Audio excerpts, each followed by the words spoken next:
and I can't let go. Booty at the beach.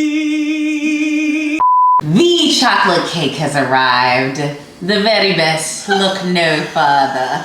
This is the one, the Brooklyn Blackout Cake. If you've ever had chocolate cake and it has not been your cup of tea or has not lived up to your expectations, this time I have delivered the chocolate cake. Let me show you how to make it. Booze, grab that mixer and let's get into it. Start with room temp eggs and slide in 2 cups of sugar and let that baby whip. Now, in a little side cup, we're stirring up cocoa powder, coffee powder, and a cup of hot water. This is gonna really give you that deep chocolate flavor. Don't skip this part, okay? It's giving rich and deep. For the dry mix, I've got flour, a pinch of salt, baking soda, and baking powder. Whisk that like you mean it. While the mixer's still running, pour in that cocoa mix. Then bring in the dry goods.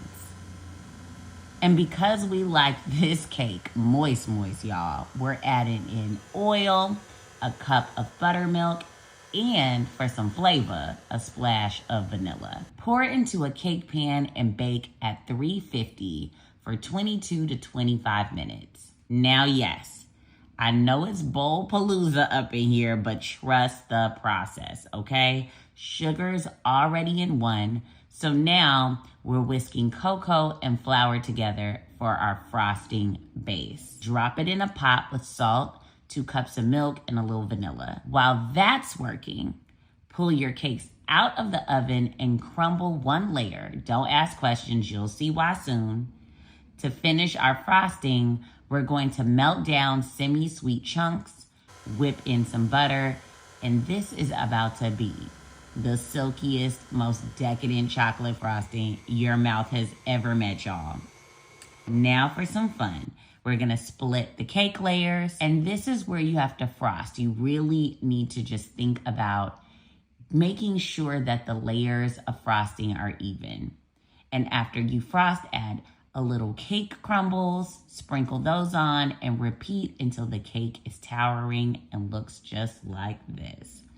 Booze, once you taste this cake, you'll never want another cake again, okay? Like I say, once you go black, y'all, you never go back. Let's dig in, y'all. Let's see.